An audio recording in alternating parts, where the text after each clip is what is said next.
For those of you that don't know me, I'm going to play a little sizzle reel just because I can.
So that's a little bit about me. You may have noticed the last one there was Socialized Nerd. Right? So my background is very mishmash, literally born into a software company. My father was one of the first to develop a software package that tracked the futures market on a real-time basis. At 13, I was working here in the city of Chicago, actually literally across the street, installing computer systems on the trading floor at the Mercantile Exchange and the Options Exchange, as well as the Board of Trade. I was teaching primarily white men how to use computers back in the 1980s. And what I learned in doing that was that to really connect with our end users, and you can imagine these people are high stressed. If my system's not working, they could lose $1 million like that. So you have this like pressure cooker going on. And what I learned is being a socialized nerd and being able to connect with those that may not be as technologically savvy was a key ingredient to my success. The other advantage I had is my father was, he used to be, prior to him starting a software company, he was a finance executive for Keebler Cookies and Crackers. That's why he got into trading, is he needed to hedge on flour and sugar and so forth. And he's pretty much the picture of the nerd that you can imagine, right? Highly analytical, would sit at his computer and maybe 18 hours later pop back up and be like, oh, I have a family, right? And what I realized is that he was horrible at connecting with his end users. He would tell them what they needed instead of asking them what they wanted. So sometimes in life, we role model our parents for their good attributes, and sometimes we use their not so good attributes as inspiration and motivation. I will say now my dad is a very socialized nerd. So I think I've done really well with him, so I'm pretty certain we can socialize almost anybody. So today we're going to teach you some things that I've learned along the way. My true background is finance, computer science, and law. So I went to Chicago Kent, right down the street, studied computer law and tax. Okay, it doesn't get much geekier than that. What I've learned through that, though, is in law school you learn to think different. You learn to listen more. Right? And so I've taken those approaches and those skills that I've learned and brought them into a framework, which we call the Business Intelligence Bullseye Framework. And these are things that you guys can take back to your teams and teach them. Like, we want this to go massive. We want every company to start leveraging data and analytics properly, empowering IT and finance with information, empowering the organization, and more importantly, giving us all a better life. How many of you absolutely love your job? Oh, see, good. It's a very good representation. I love it. What if we can make it even better? where everybody respects you more, they love your ideas, they come to you for the interesting projects, and we make you more money. That'd be a good idea? Because what we're going to show you and we'll talk about today is a framework that I had a client that came to one of our workshops called Destination Dashboard. And in that workshop, we teach them how to identify what goes on a dashboard and how to facilitate that workshop. They came, they did their homework, they followed our guides, and they identified a dashboard that if they created it would save their company $1.2 million annually in recurring revenue. They forecasted that it would take them 4 weeks to put it together, and it was information that they were giving to their salespeople, but the frequency was once a quarter. So they figured out how to speed that process up, and needless to say, they were giddy when they got on the plane to go back to present this. We taught them how to present it. We actually had them do mock presentations, and they all went back. They ended up all getting promoted and getting kind of dream positions that they were able to carve out. So that's what we want for you guys, is to kind of have that influence in your companies. So, rules of engagement here. 1, we're here to learn. I ask that you guys play all out. We're going to do some interesting things today. We're going to challenge you a little bit. We try and make this very fun, right? Learning, if it's not fun, you don't learn as much, actually. Science has proven that. We also, if you want to share things about your company, I ask that everyone realize that those are confidential conversations in this room. But I want to encourage you guys to say, hey, this is our challenge, this is what's happening. You now have a room of people that can help you solve that problem. The secret in life is a great network, because you get problems solved a lot faster. Okay, so make sure we're here to improve others. If you think we're doing something a little crazy, there's probably a reason for it. In business intelligence, you can take the easy way out or the difficult. I would say about 95% of clients are currently taking the difficult route. Right? They're trying to meet with their end users to find what they want. They're not actively listening. How many of you consider yourself highly analytical? Okay. Most of the room. Okay. Our brains are wired a little differently. Our brains are designed to solve problems. Do you ever have a situation when somebody comes to you and says, okay, I have this problem. Now your brain's like, whew, I know where that data is. I have a little over here in SQL. I have a little over here in the spreadsheet. Okay, I can take that together and I can bring this. And you're building. You may be coding, right? Depending on your background. What happens though when your brain's doing that? It stops listening. And so we can't help it. Our brain just it starts going. And we have to kind of turn that off.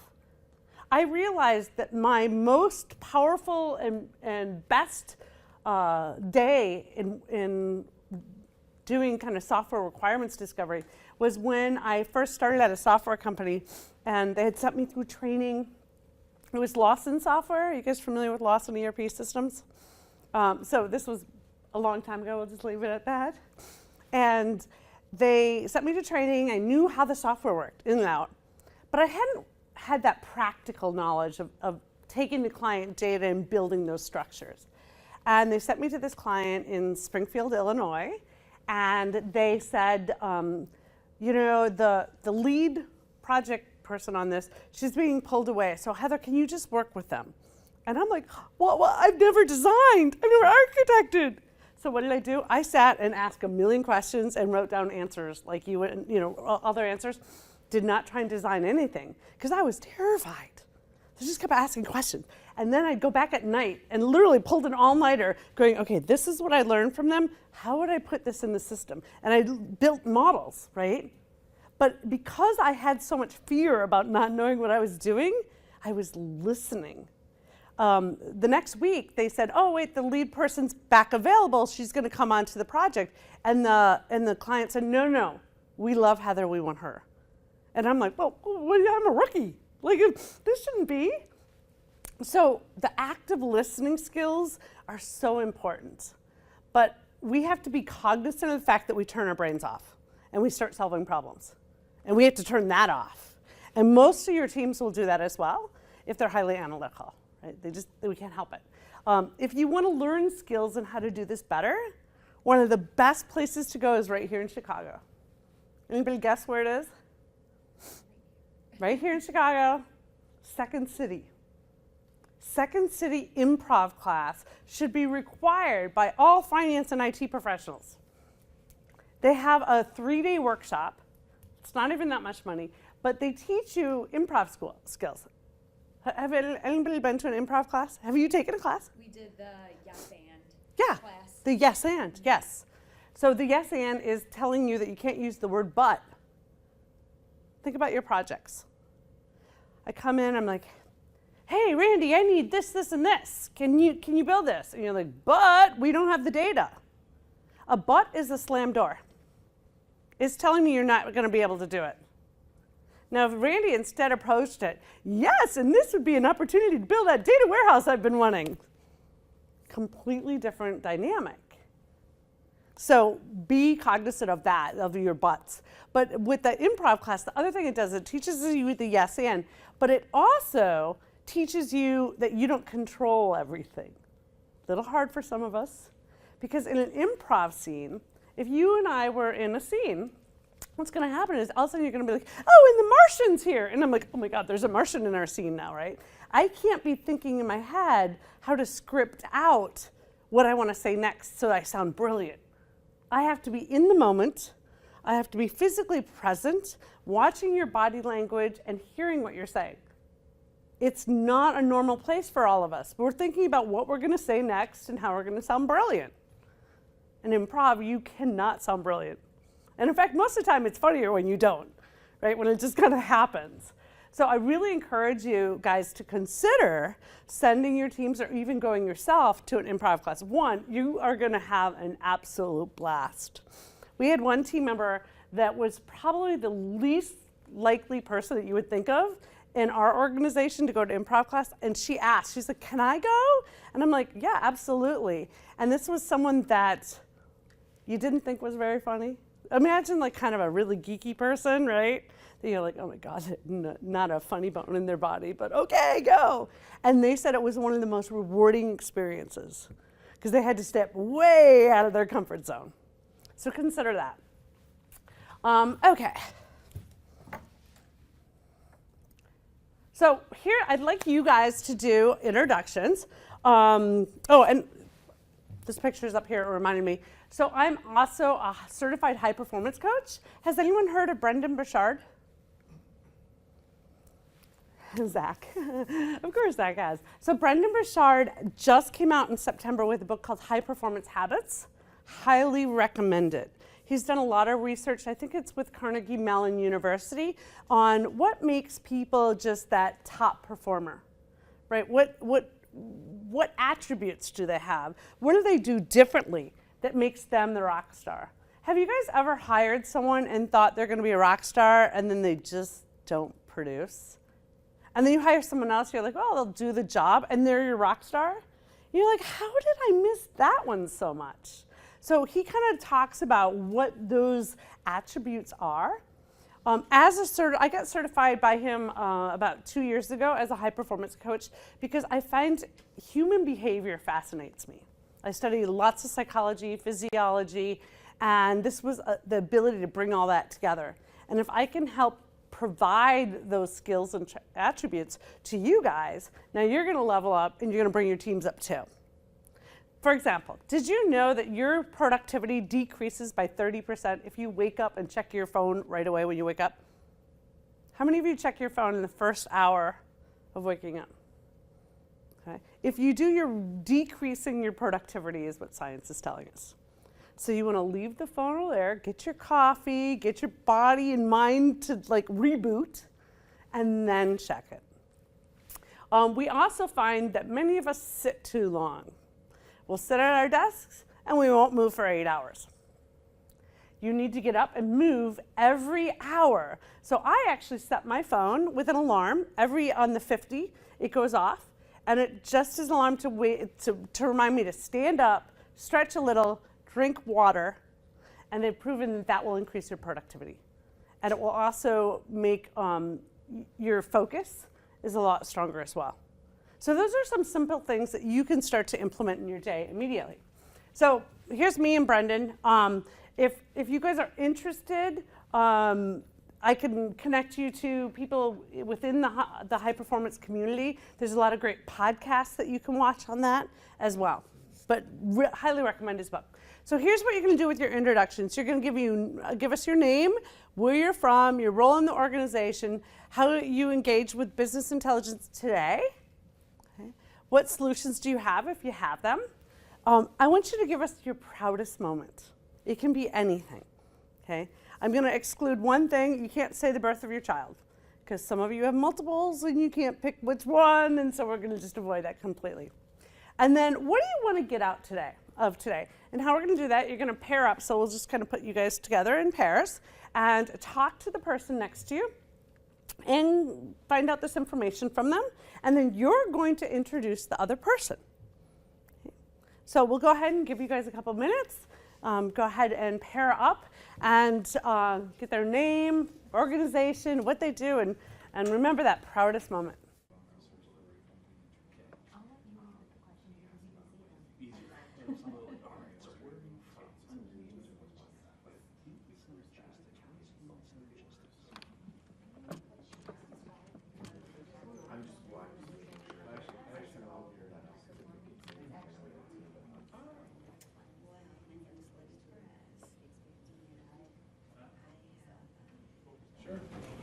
This is Libby Perez. She worked for Pepsi for 36 years, recently changed jobs and now works for Rewards Network, which is a restaurant solutions provider. And she is the link between the IT and finance organizations. And so it sounds like it's a small company with a lot of data. And so she works pretty heavily with the BI team. Her proudest moment is she won the Chairman's Award at Pepsi for some work she did there. And she wants to get out of today how to bring data back into the organization, present it to people and outside organizations so that they can understand what's going on. Excellent. Fabulous. And Libby. Hello everyone, this is Al Sutherland and he's here from Chicago. He lives here in Chicago, but he is the Chief Administrative Officer in Toronto. And he has a boss from Boston, so he commutes 2 or 3 times a month, kind of going back and forth.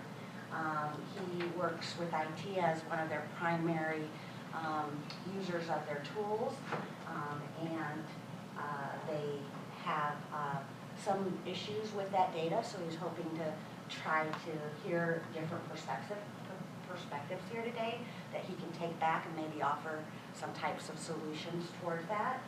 Proudest moment is his marriage of 35 years, so congratulations. And just trying to get a new perspective today. Excellent. Okay, we'll go over here. Randy. See, I pick on the back row first. I don't know if you guys noticed that. It's kind of like your penalty. So I'd like to introduce Kathleen Cook. Kathleen is with Human Synergistics, organizational development and individual and team development. Her role is the Director of Client Experience, also known as COO in other firms. They focus in terms of development of people, development of teams, and alignment for organizations. A lot of quantitative information related to surveys on there, so the culture of the team, the individual, kind of lifestyle inventory. She was talking about how to do a survey really that's related to desert island and survival, and we have these 15 items, which ones are going to be most impactful on there. So that sounds like fun. We should do that. I think we should do that.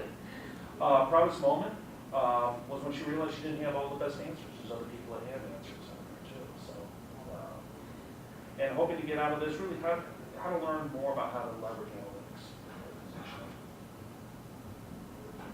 Excellent. Hopefully I do just as well.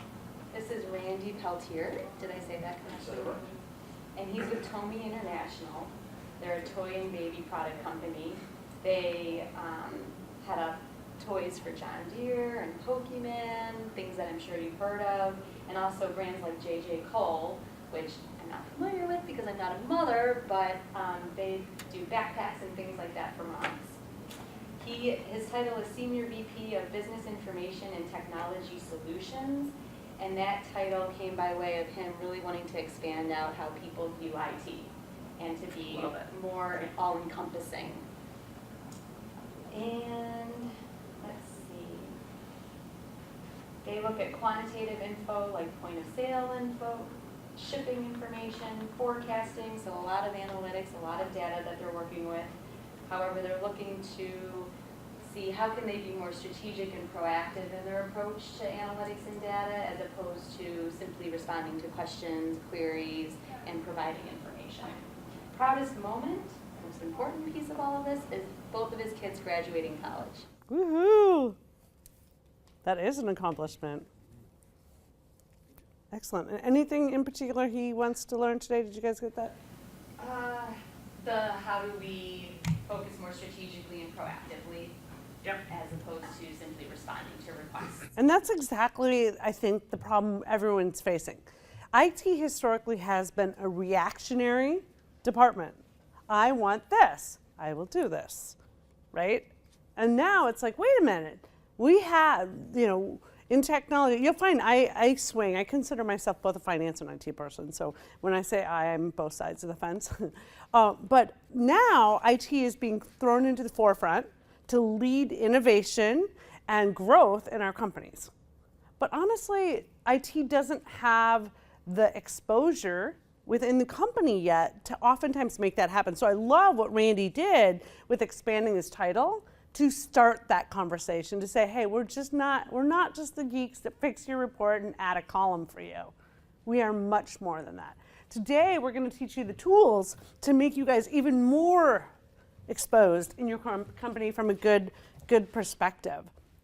So here's some things that we're going to talk about today. We will modify this slightly to address your needs and what you guys have said. That's why I was taking notes. So we're going to talk about the Business Intelligence Action Assessment Quiz. And that is a quiz that I will give you guys. And this is something that I use with my clients. And it's something I can give you electronically as well. That I oftentimes say it's an eye-opening experience for a lot of people, because they then will learn where their gaps are in their company. And we'll talk about how we can use that. We're going to go into the executive's role in BI failures, where the landmines are, okay, how you can influence the outcome.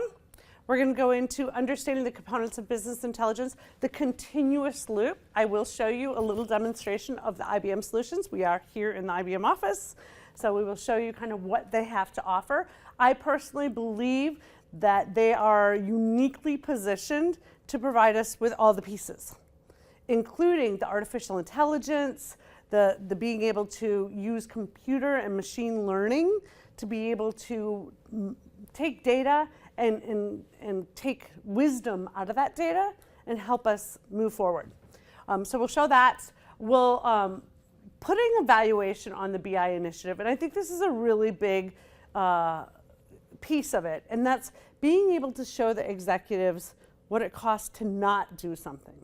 I gave the example of a client that identified one dashboard that would save the company $1.2 million a year. And we're going to teach about what I call the MacGyver approach. The MacGyver approach is, do you guys remember the TV show MacGyver? Right? He was a spy and he'd get in these precarious situations and he'd use whatever he had available to solve the problem. Duct tape, bubble gum, super glue typically were in the mix. And so what we're going to teach you is how business intelligence needs MacGyver.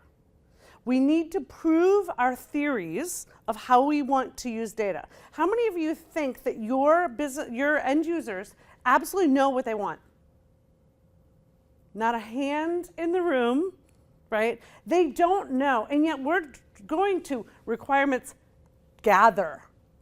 Gathering assumes it exists. It's like berry picking. If I'm going berry picking, the berries are ripe, they're out there, I can go pick them up, right? That's gathering. We're not requirements gathering anymore. Gathering doesn't work, okay? We have to discover. Discover means we don't know what's out there. We're gonna go down the road and realize we need to U-turn and U-turn fast. And that's what MacGyver's all about, is to teach you a methodology that you can use in your organization for quick wins that impact the bottom line, and they're not built on enterprise best practices. Okay, we're going to break the rules a little bit, and we're going to go with what we call minimal viable product. It's an innovation term to say we're going to test drive something, and we're going to build it a little bit, and we're going to see if the executives use it or the teams use it. And then once we do, we're going to make it better, and then we're going to standardize it for everybody. So we're going to go through that process. And being able to show that value, and we're going to teach you a method on how do you choose what initiative to start at. How many of you have a really clear business intelligence roadmap of everything you want to do? Okay. Most people don't. Most people don't know where to start. So we're going to teach you, how do you even start that conversation? How do you get the executives to carve out time in their calendar to have that conversation? And that's always a challenge. We're going to talk about becoming an analytic leader and transforming your company, and how you, just by being here already, you guys are way ahead of your peers. You're realizing that there's skills that may be out there that you don't have, that you could learn and bring back to your company. A lot of people are fearful of technology, they're fearful of data and analytics, and they're like, that's a data scientist thing, that's an IT thing, that shouldn't be my role. I'm going to challenge everyone to realize that every executive, everyone in the organization is going to be impacted by data and analytics in the very near future. The data revolution is now. The data revolution is coming whether you like it or not. And you and your organizations can figure out how to leverage data and analytics and dominate your market, or you can sit back and do the same things you've been doing all along, hire the same people, and by the way, you're going to go by the way of horse and buggy. Right? It will happen. So we're going to talk about the key components of business intelligence. That's people, processes, tools, and data. The gold is the data. If your companies don't realize that the data they're collecting is one of their biggest assets, they need to have a wake-up call. Okay. Before, data was for the IT nerds. Okay. Who do you think owns the data? The users, everyone. The users, right? Do the users know they own the data? No. No, they think it's an IT thing. So one of your chores is to educate the user community that they own the data, that IT are the knights protecting the data. They're guarding the castle that is holding that gold of data. The end users don't see it that way. We had a situation a number of years ago. We had a client who was IT was really struggling with the business users and getting the business users to sit down and have a data conversation. They're like, oh, I don't have time, I don't have time, I don't have time. So we set them up. And we thought, okay, this particular client was implementing Cognos, business intelligence. And so we knew their data was what I call pancake data. There was no hierarchies to the data. Even the products were just like SKUs. They weren't rolling up to product categories, product families, and so forth. It was just flat data. And so we had a little training class on how to use Cognos. And of course, the sample data is beautiful, right? You drill up, you drill down, there's all these categories already listed. It has attributes, it's beautiful. So they were training on the data and everything's up and down. And then we said, okay, now we're going to start working with our own data. And you can imagine what happened here, right? It was not very successful. They're like, well, I can't drill. Yep, okay, well, that's your data. Well, what do you mean? And they're like, do you know how I've been trying to get that meeting with you to go over your data and talk about your requirements? That's what I want to meet about. They're like, how about Thursday at 3? Right? Like literally got the meeting and the appointment because they didn't understand, the end users didn't understand what it meant to them. And we'll give you a number of examples of where I've worked with clients where we just have a communication issue. And that's usually the biggest issue, is just a communication issue. And so if we can start to think about how we communicate what we want in the terms of what's in it for the end user or what's in it for the executive, completely changes the conversation. That's the power of influence. You're speaking in their terms. By the way, you guys are all skilled in this if you have children, right? If you have children or you have nieces or nephews, you learn the art of speaking in the language of what they want, right? If you do this, then I'll let you do this, right? So we learn that, but we don't apply it in our workplace. And think about put yourself in their shoes, what do they want? Another great example of this is I had a client, this was actually when I started Lodestar Solutions, one of my first clients. So this is 14 years ago.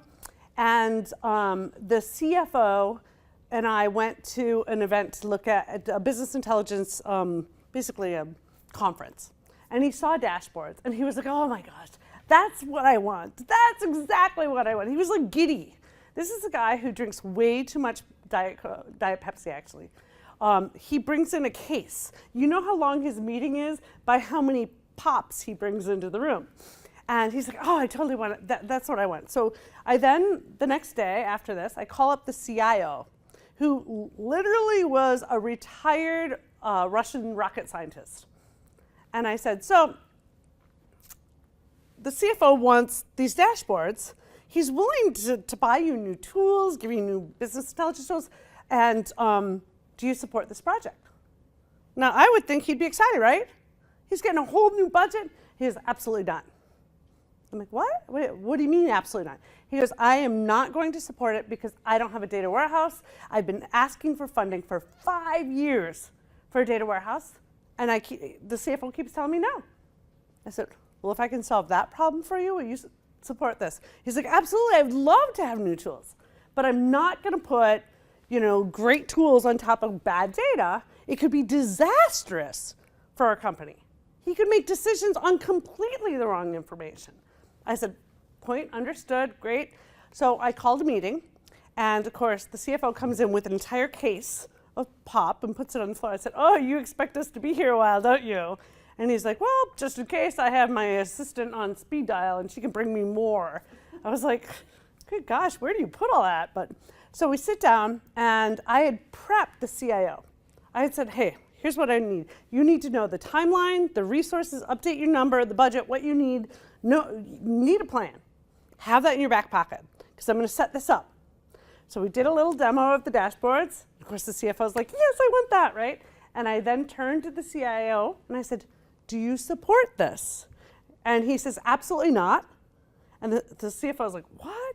And he goes, and here's why. And I had coached him how to present this. And he goes, if I do this, you're going to make bad decisions. And so he goes, well, what do you need to fix it? And the CIO goes, I need a data warehouse. We've been asking for funding for 5 years. And he goes, well, what will it take? Because this is what it will take. And literally within that whole meeting took 40 minutes.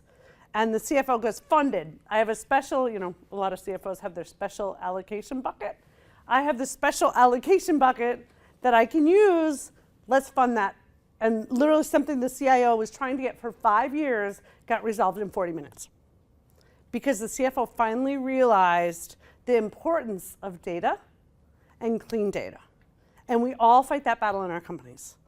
Well, you have enough data. As I like to say, we're drowning in data and starving for insight. There's just too much of it.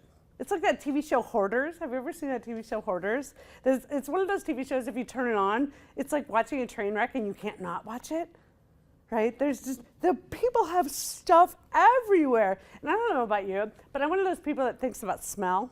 And I'm like, good God, that must just smell horrid. Thank God, smell can't come through the television set, right? But so that's where our companies are. We're hoarding data, but we don't know how to use it. And until we learn the communication tools to connect with the end users and educate them why we need their help, we're not going to be able to clean up their data. We can guess, and that's the best we can do. What I find in the smaller business that I come to is that it's very siloed. And so there are many people using similar data, not necessarily named or consistent, for different reasons, versus having it as one source, right? Yep. So it's a challenge because trying to get everyone to understand how you impact other people by what you're putting in into the system and understanding why it affects them. Yeah, and I don't think that problem is ever going away. I'm going to call it out. Silos will not leave. We will always have silos. It's how do you deal with the silos and how do you put those data governance around it? Again, coming down to the education of the end users. I think we've all sat in those meetings where everyone pulls out a report and we're like, oh, our sales number is, and someone else says a different number. And then you spend 30 minutes arguing over why one person's number is something and the other person's is something different. Right? And we want to do that one version of the truth, which is nirvana, right? But let's be honest, there's always going to be someone with their little side thing of data. So helping to educate on when and where that's acceptable and when it's not, and when it has to be brought into the fold. Again, the MacGyver helps do that. MacGyver, some will argue, actually promotes silos, but I say it's only to test pilot it. Right? So what I'm saying about that is, let's say I had an initiative that we decided is so important that it will save our company $1.2 million a year, and maybe if we just create a quick little data mart in SQL, not part of our enterprise warehouse because it's not tested out, but we're going to do a little side project here. That's a silo technically, right? But it's there to prove how we're going to use it. Now we get the end users kind of playing with that, and they're saying, oh, but I need to do this, this, and this. And we're test piloting it in this smaller environment until we say, now we're ready to standardize this. And now we're going to bring our enterprise data warehouse team, and we're going to do it right. It's like test driving, right? It's like, not quite there, going to see if this works. Because we want the ability, fail and fail fast is the motto. So many people are fear failure. In our organization, everybody will tell you, we fail all the time, and we celebrate it. Because failures are the step closer to the right solution. Right? But a lot of people in a lot of cultures have created this environment where people don't want to admit that they failed. They will spend millions and millions of dollars to try and keep a project going that should have had a bullet in it. Because someone agreed that they would do that. Instead of saying, you know what, guys, this isn't the best use of our time, money, or resources. And let's just put a bullet in it and let's do something that makes money for the company. Right? And that comes from the top. Absolutely comes from the top. So we are going to give you proven methods that I have implemented at clients. We also, everyone has received a copy of the book. You are the first group that I've actually handed it out to because it just came off the printer. It's now available in paperback on Amazon.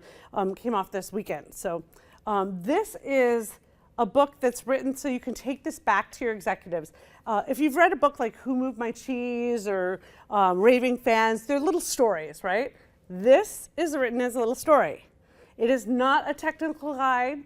It is here's a story about an executive in an organization that was not doing things right. It's designed so you can give this to the executives. They can read and go, oh, wait, maybe that's us. Maybe we need to change how we do things a little bit.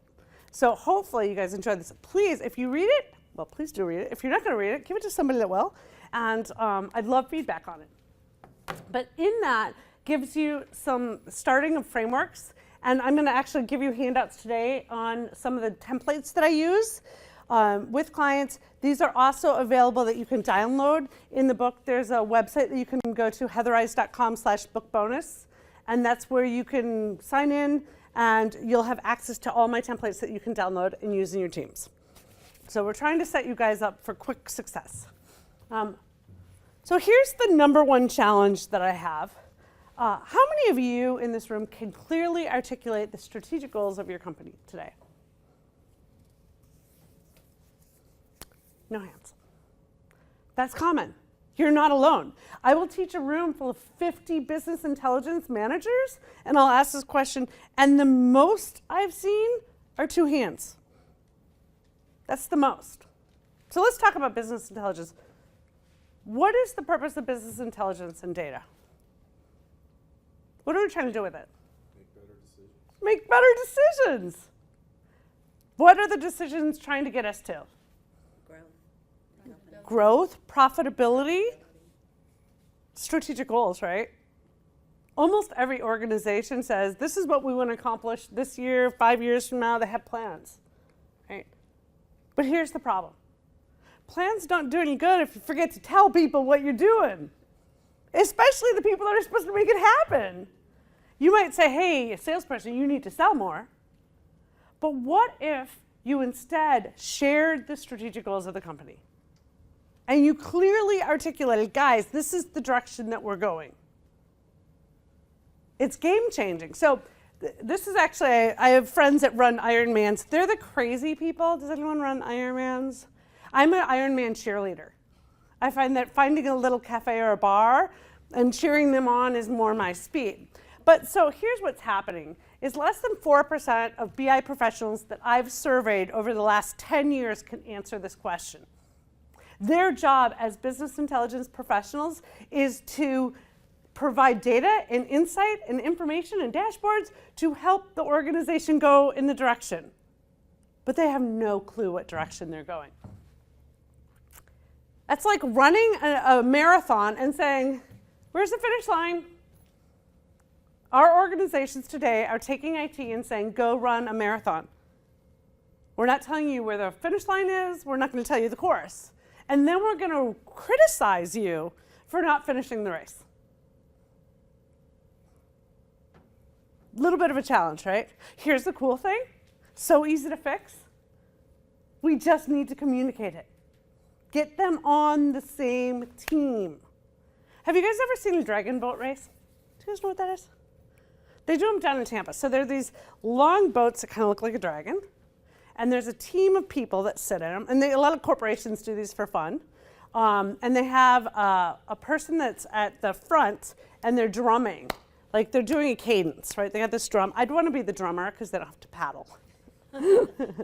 So they're doing the drum. And then there's someone in the back that is steering it, right? They have this big thing that they're steering. But the goal is that the team should be paddling in sync. Now, it's really funny when you watch these dragon boats, because you can tell which team has practiced. You have some that they're like a missile. They're like, the drum is going and their paddles are all in the water at the same time. They've evened out the strength of the boat, so they have even on both sides. And they're like, whoo, a missile. And then there are the boats that just show up the day of the race. And usually they're there to drink beer. And they get in their paddle boats, and they always put all the men on one side and all the women on another. And so they're already kind of sitting in a little cattywampus. And then they start paddling. And what happens when you have all your strength on one side in a boat when you paddle it? Right? It starts turning. So you see this boat do this jig-jag thing. Half the paddles are in the air, half are in the water, and they're doing this. And at some point, it looks like they're almost going backwards, because you have the boat next to them that's practiced this, like, whew. The boat that's practiced, they know where they're going. They're completely in the same cadence. They know the speed of which they want to go and paddle, right? There's not one person paddling faster than the other. They're all in sync. And it is so clearly defined that they're going to kick the butt of this other team. I've actually seen some funny videos where really bad teams actually turtle. I didn't know you could turn over a dragon boat, but they literally fall into the ocean or into the river or whatever they're on. So if you want a great kind of analogy of your teams to take back to your organizations, talk about dragon boats. And maybe even grab some videos off the internet. I can share a couple that I have, because I think it's very symbolic of what we're doing today. We're doing this. And we have these people that are hoarders at our company. How many of you know of someone in your company that is responsible for a certain task and they don't want to tell anyone else how to do that task? You are all picturing someone in your mind right now, by the way. Every one of you. Okay. Those are what I call toxic people. They are holding your company back. And you have to address those personalities and make them realize that that's not in their best interest long term. Because our companies are going to be moving forward with technology at a warp speed if we're efficient. And hoarders cannot exist. They're going to hold you back. And we'll give you some techniques on that too. So How many of you have been disappointed in the last week for something? Okay. Anybody want to share what they were disappointed about? Speed of execution. Speed of execution, right? Maybe your train was late, right? Maybe you went to the airport and the flight was delayed. There's something that you guys were disappointed about. In business intelligence, oftentimes executives are disappointed. Have you guys ever had a project where your teams work real hard and then you deliver it and the end users are like, wah, wah, wah, right? And you're like, you have no idea how hard we worked on that. And yet you guys are like, you know what, this doesn't really work for me. I'm going to use my old way. I have this Excel spreadsheet that's awesome. That's what they say, right? And we all hate that. Who's disappointed then? Both sides. The end user disappointed and the team that did all the hard work. And I got to tell you, I always say that, you know, IT is at the bottom of the hill a lot of times and stuff rolls downhill. Let's just put it that way, right? Because they work their butt off and then people are like, yeah, I'm not going to use it. And it's like, I spent weekends and nights and didn't spend time with my family to deliver that on time because you told me that you needed it by this certain date. Or worse, how many of you have worked on a project, you stayed home, you didn't go to your kid's baseball game or something, and you worked your butt off, and because you had to have it delivered the next morning, you deliver it, and they don't even look at it for a week? We've all been there. And it's just maddening, right? So here, I'm going to teach you the secret to life. Ready? You're going to want to write this down. The secret to life. There is only one reason in this world why you are ever disappointed. Anybody want to guess what it is? One reason. Lack of communication. Lack of communication in the form of expectation, right? So you expected something to happen and your expectations weren't met or exceeded. That's literally the secret to life. But here's the really cool thing. It's really easy to fix this problem. It's easy to fix in your corporations. It's easy to fix in your personal life. The only reason why you are ever disappointed is expectations. So, how easy is it to reframe and set expectations properly? Doable. It's communication. What if we said you're going to start at 9 and we were delayed and you guys all show up and we don't show up to 10:30? How are you going to feel? You wasted my freaking time. But if I had that situation and I sent a text out to all of you or an email or called each of you and said, hey guys, sorry, big problem. We're not going to start till 10:30. Here's what happened. You're not going to be as mad. Are you still going to be a little disappointed? Yes. But you're not going to be like, oh, they wasted my time. It's simple reframing. But what's happening in our business intelligence projects is we're not reframing. There's a lot of people terrified to say one word. What's the word? No. No is the most simple word to say. It's 2 letters. And this happens in your personal life too, and in your team's personal life. And by the way, when people are stressed out in their personal life, what happens to their work productivity? Right? So you have a vested interest in making your team happy. So teaching them the art of reframing expectations can increase their productivity. Science proves it. My sister was so bad. So my sister was a housewife. Raised 3 kids, worked way harder than I ever did, right? But she had this habit of saying yes to everything.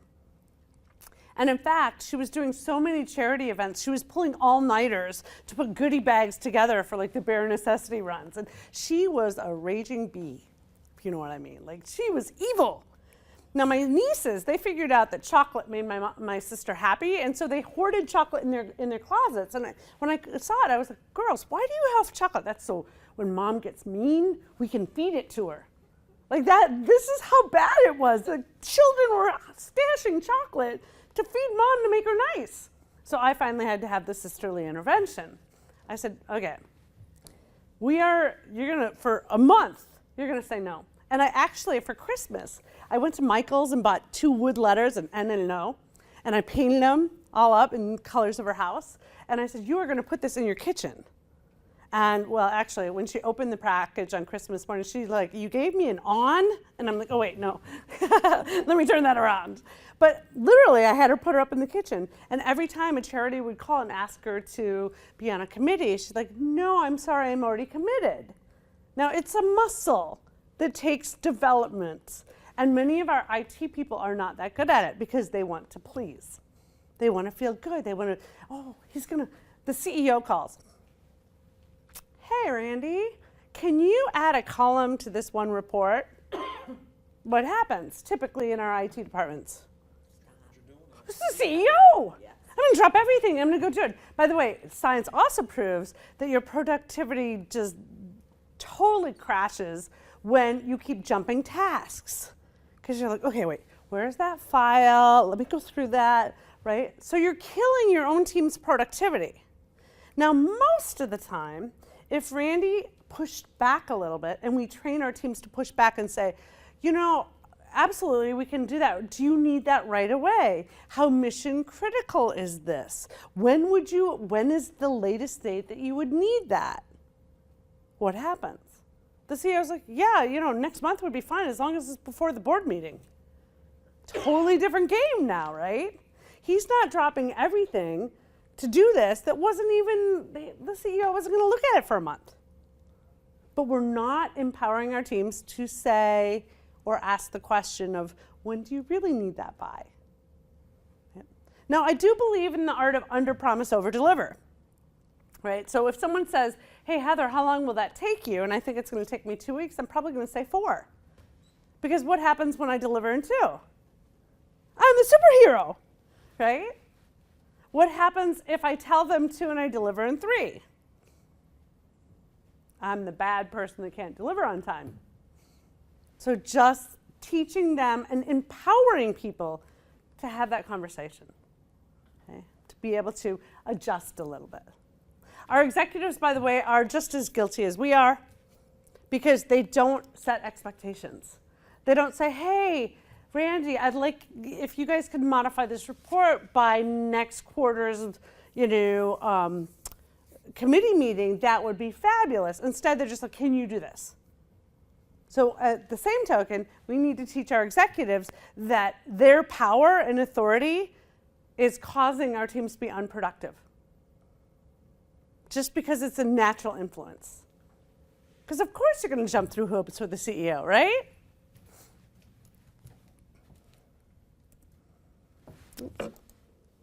Okay, so let's talk about the hurdles of delivering business intelligence.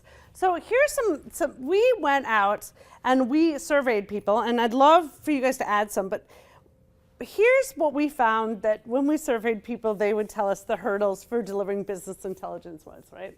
So our IT people said lack of defined requirements, poor data, end users don't want BI. Some of you, how many of you have people that love Excel?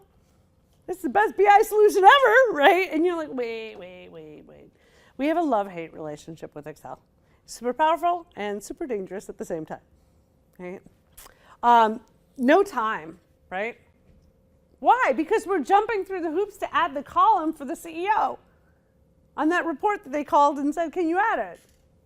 So we got to figure out how we can save more time. Time is so valuable. It's the one resource we can never get back. So we need to start treating it that way. We had lack of training. How many of you feel that your companies fully invest in training and development of your people? Okay. But what if we did and they became more effective, right? And we figured out where the best training is. No funding, we get that a lot. If you have a funding problem, it's typically you have an ROI problem. You do not have a funding program. If I can save or make your company $1.2 million, are you willing to spend $200,000? Especially if that 1.2 is recurring annually? I will make that investment all day long. I don't know about you guys, but if you have an investment where I can invest $200,000 and make $1.2 million a year, I will give you money right now if I had it, right? Companies are not stupid, but you're not building your ROIs. And you're not figuring out where those ROIs are to hit the bottom line. We're going to teach you how to do that today. I love this one. Users is too stupid. We get that a lot. Well, Heather, our user community, they're not quite sharp enough to use technology. Have you guys ever heard this? Some of you are laughing, so I know you've experienced this. By the way, everybody today uses the internet, even my 77-year-old mother. If they can use the internet, they can use a business intelligence tool. Right? With a little training, maybe. Okay. Every system that I design, I make it Susieable. My mother's name is Susan. She sometimes acts a little bit like Lucille Ball, so I call her Susie when she's being funny. She's extremely bright in certain areas. Computers and technology is not one of them. And so I say, if I'm going to build a system, I need to make it so my mother can use it. If my mother can use it and will enjoy it, my end users will like it. We often see systems that IT designs with all the bells and whistles. And by the way, finance, we're guilty of this too. We like all the drop downs and we like all the analytical tools, right? Like, look at how cool this is. What happens to your typical end user? Oh my God, there's so much here. They literally freeze and they won't touch it because we over-engineered it for our highly analytical brains. And we forgot about those people that are not wired like us. Be very conscious of your end users. IT typically will say they're too stupid. Your users are not too stupid. By the way, your company does not hire stupid people. Do you know how I know? They hired you, right? If you're going to say that my company has too many stupid people, you might want to question yourself. Like, what are you doing there, right? Okay, the end users. IT doesn't listen. Is that true? They try to listen, but their brains are certain to solve the problem. So they're listening, but maybe not actively listening as well as they should. Poor data. IT doesn't deliver what I need. Users don't realize they are part of the problem. They think IT is just not delivering. Well, I told them I wanted this. You didn't speak the same language. If I came and spoke to you in Chinese and told you what I needed, would you know what I'm saying? That's kind of what's happening. Because we speak literally in different languages. What we mean is different than what they're interpreting. The art of communication is not telling to someone, it's making sure the person understands what you're saying. When I was in China, I don't speak any Chinese. I had to order chicken noodle soup with sign language. Here I am in a restaurant, and there is no English speakers in this entire restaurant. I am the only blonde person for miles. Everyone's staring at me. And I'm like, chicken, noodles, and like the whole restaurant is laughing at me, right? I did get something that looked like chicken noodle soup, right?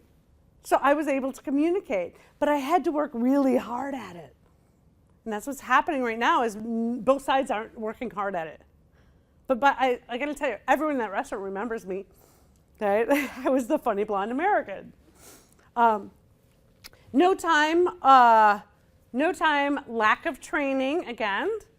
Our end users, we went and talked to a client. They didn't actually end up becoming a client. But this is an organization that literally told us they had been trying to implement business intelligence tools for 4 years and had nothing to show for it. So we had reached out to them. They said, well, we'll meet with you. And I said, well, what's your definition of success? What they said made me literally almost fall off my chair. So this was a law firm. Okay. Most of their end users would have been kind of 40, 50-year-olds, lawyers, highly analytical, no time for anything, think they know everything, but don't like technology. This is a stereotypical lawyer, right?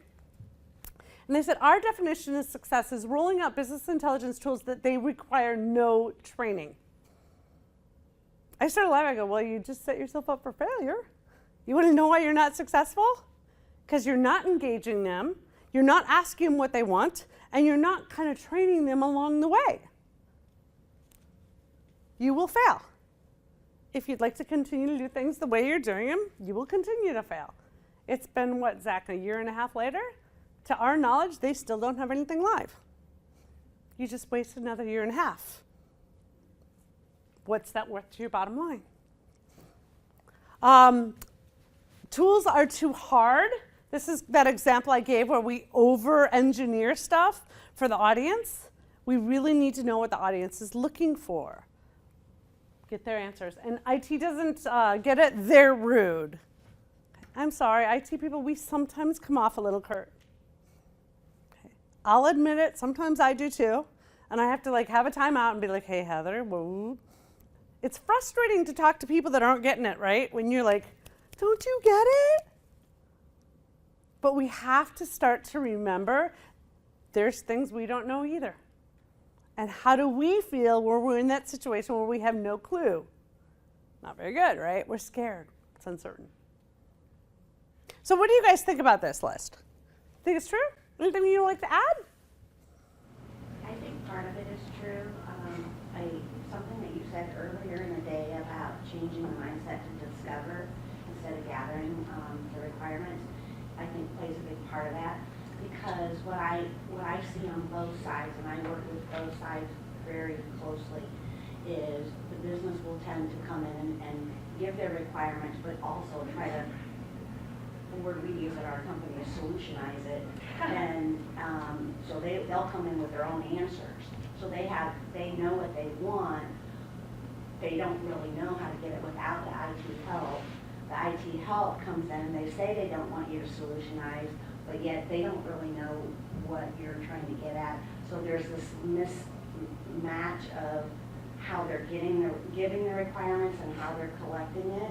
And then when it doesn't work, it's kind of both sides. That's what I see. Yeah, you're highlighting something that is absolutely true, is that you have your end users that already have these predefined notions, like in their mind they as you said, solutionize. I can't say that word. Solutionize the product, right? And then IT is like, you don't really know what you want.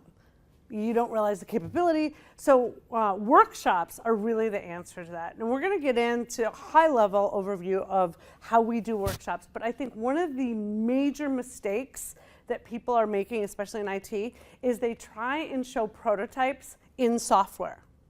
They actually mock them up in the software. And they're like, hey, is this what you want?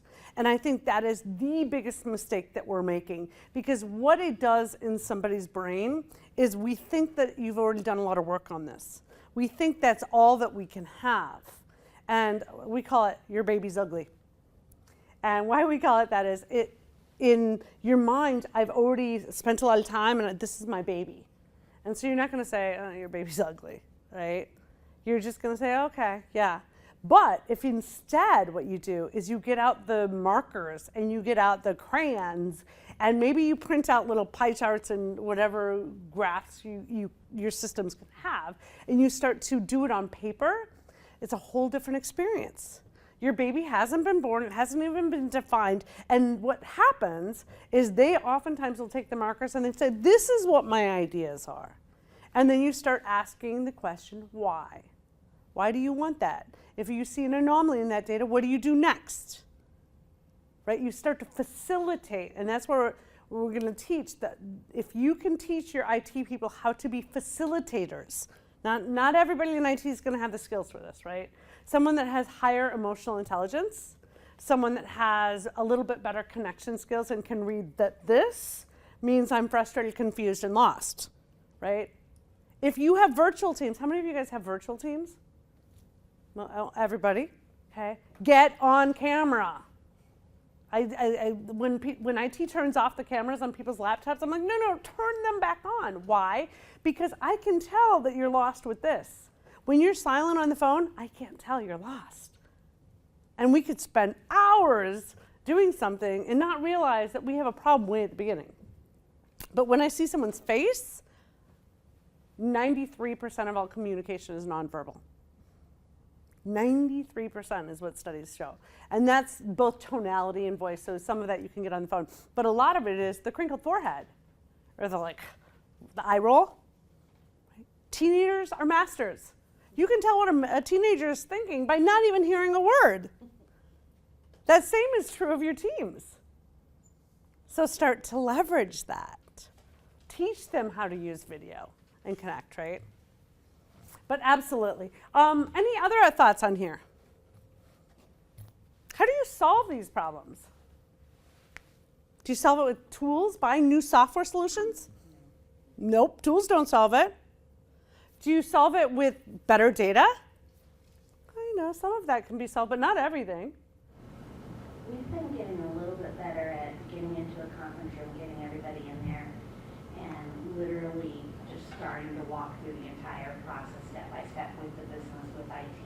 So each person is seeing, exactly what has to be done, and then they're starting to try to write the requirements from that, because that's the only way we're finding that we don't miss steps. Yep.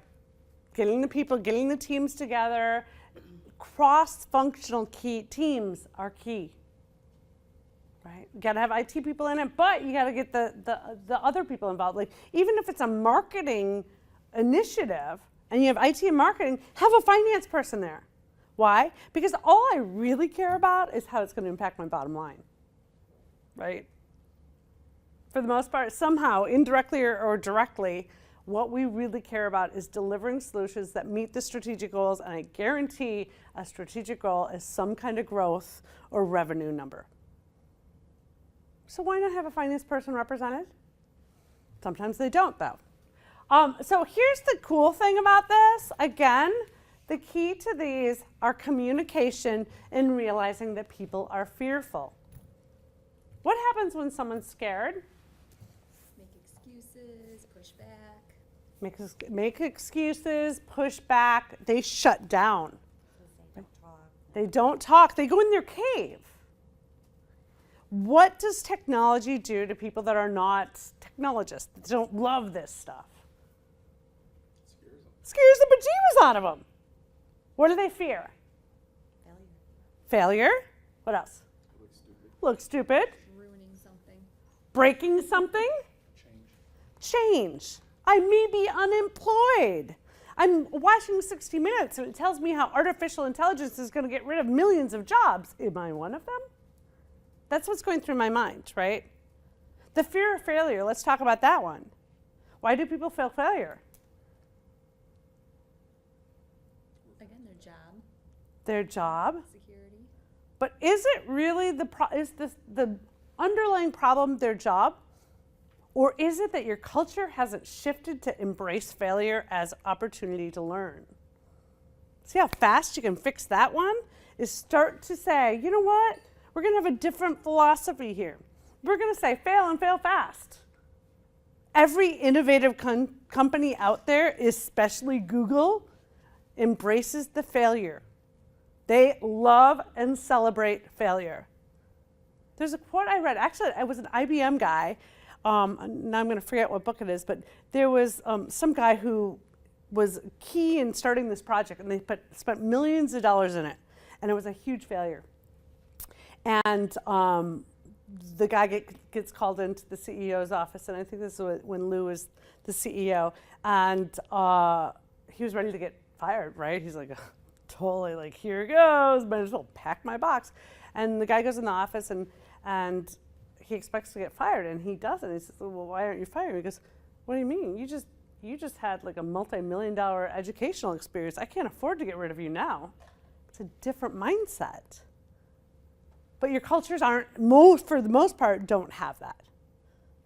And now, if your organization doesn't have that culture, you can start it in your departments. It does take whoever heads up that department to be a protector, to almost like create a force field around their team. But you can, on a more localized, smaller level, create that environment that says, our team is going to embrace failure. Zach will tell you, I do it all the time. Like, woohoo, guess what I screwed up today? I won't make that mistake again. Right? I laugh about it. Because I'm growing. And we're coming up with crazy ideas. This book would never have happened if I didn't fail a lot of times. 25 years of failures in that book. That's a pricey book, right? But our cultures don't do it. You can get rid of fear really fast by getting rid of that failure mentality. Okay, the people don't like uncertainty as a whole. So how do you fear can come from uncertainty. How do you fix that problem? Make things clearer. Make things clear. Here's how we're proposing to do this. If anyone has, a suggestion to change it. By the way, do you want to know the number one question you should be asking every one of your projects to give certainty or to help people overcome a fear? You'll want to write this down. It's so simple. It's game changing now.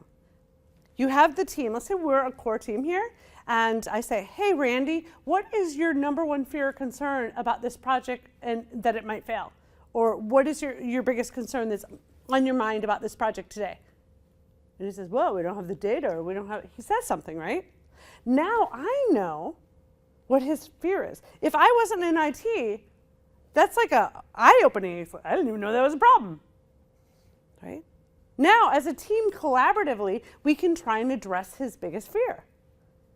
And by the way, you ask that of every person every time because it changes. When we satisfy his fear on that, or at least we might not be able to satisfy it completely, but now it's visible. Visible problems can be fixed, or at least, get a plan.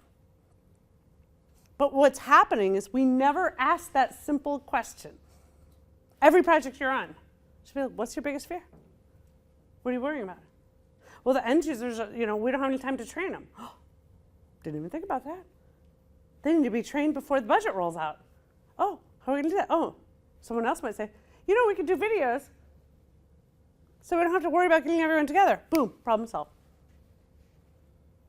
And it's like this release valve that you start to realize, right? I'm going to also teach you another exercise. Let's do this right now. I want you guys to give me a score, 0 to 10, how you're feeling right now. And then I want you to give me a word that describes it. Okay? So I might say, you know what, right now I'm feeling, and 10 being, it's awesome, 0 being, shoot me now, right? So I might say, in a meeting, I might say, hey, everyone, let's get a 0 to 10. And so I say, I'm about an 8 right now. I'm excited. You guys can know how I feel, right? If I said I was a 2 and I started being kind of curt and grumpy with you, you'd know I started out in a bad mood. It wasn't something you said. It gives you a communication level of how people are, how they're coming into your meeting. It's super easy. So let's try it. We're going to start with you. Give us a 0 to 10 and just one word that describes. And it can be anything. Say 8 and enlightened. Enlightened. I like that. So now she's pretty high, right? Now I know I got to do something extraordinary to get her even higher, right? I don't have anybody, Right. bringing me down. Right? No, that's fabulous.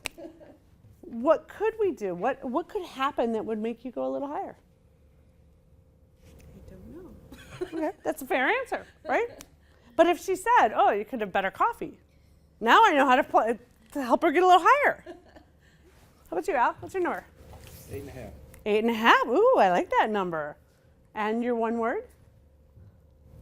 Interested? Interested. See, now I know I gotta spark that intrigue a little bit more. How about you, Randy? Probably about a 6. Okay, 6. As a word, distracted. Distracted. Okay. Had a couple of texts that come through. By the way, do you guys just realize what he told us that we all now know? When he's doing like this, he's not thinking I'm boring or not.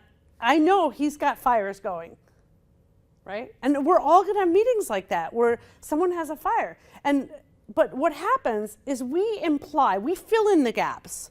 So when I am used to Randy being very engaged, and suddenly we have this meeting and he's suddenly distracted, I either think he doesn't like the topic, he thinks we're wasting his time, you know what I mean? But by me asking that question, now I know where his baseline is, and I'm totally cool with him getting on his thing because I know he's got fires to attend to. If he's not 100% present, I might be okay with that. How about you? How about your number? I'm a 5. Okay. My one word is jet lagged. Oh. So naturally I'm a 2, but I'm inspired by the conversation, so that brings me to an 8, so I'm kind of averaging To a 5. somewhere with everything else going on in a 5. So now we know that she's dragging ass, right? Again, I have a better understanding. I can communicate better with her because I know where she's at. This 0 to 10 thing is so easy to implement. We do it in our own company. We'll be 0 to, what are you feeling? We'll talk about our Friday meetings that we do, by the way, that are phenomenal for millennials, those unique creatures that we have in our organizations. And it just helps me understand where people are. Sometimes you're going to get someone say, you know, I'm a 2. I got in a car accident this morning. Well, if they're completely not functioning like they normally do, I get it. I'm fine with that. So in your meetings, try a little 0 to 10 exercise. It takes a minute or 2, but it gives you a better way to communicate with people and understand when bad stuff happens, right? And sometimes if Randy said, you know, I'm at a 2 and I have a system blowing up, I might actually say, you know what, let's reschedule this meeting. And what does that do to him? Pressure valve released, he can go fight his fire. But we never come into meetings and ask, right? When someone asks to reschedule, then something's really burning. You let them go too far into the spectrum of fear, anger, pain, bad stuff. So just ask those questions. By the way, almost all of this can be solved with communication. See our common denominator here? The common denominator is connecting with people and getting out their requirements and everything is communication. And it's probably, in most of our IT teams, the worst skill attribute they have. Because we're not wired that way. We're not the warm, fuzzy, that's not us naturally. There's some, but it never was something that we focused on in school. You guys know the difference between left brain and right brain, right? So left brain is more highly analytical. Typically, most of us in this room are probably very left brain. Our right brain is more our creative side. It's the music, it's the art. By the way, when I get in a car accident, I am going to lead with my right because I will not have any brain damage. That side doesn't do a lot. But here's what science has proven. I'm one of these nerdy people that if I had to do it all again, I'd be a neuroscientist. So I read a lot of books on brain chemistry and serotonin and all of that. And what science has proven is that we can redevelop and develop new neural pathways very late in life. So when they say you can't teach an old dog new tricks, that's wrong. We can actually develop the neural pathways, and when neural pathways get reused like a muscle, right? It keeps getting used, it gets this myelin around it, and that myelin is like a superhighway, and it makes us so that we're naturally really good at that. And I don't know about you guys, but I am not an artist. Again, right brain doesn't exist. My sister got all of that. I can barely draw a stick person. But I've also found that when I use color and I start to draw, weird things happen. I get different ideas than I normally would get because I'm trying out a new part of my brain. So what we do is we'll get people blank sheets of paper and we'll give them colored pencils or colored markers, and we ask them to draw their interpretation of business intelligence. And we'll ask executives to do this. And we'll say, if you think business intelligence is a money pit, draw a money pit. I don't care what you draw. Draw what your impression of business intelligence is. And when we do this, we often get some very funny pictures, right? But we understand kind of, again, we're through pictures communicating thought patterns. And now we know where someone's baseline is. right? If I find out that Al is drawing these pictures with a money pit, I know that the costs and lack of ROI is really important to him.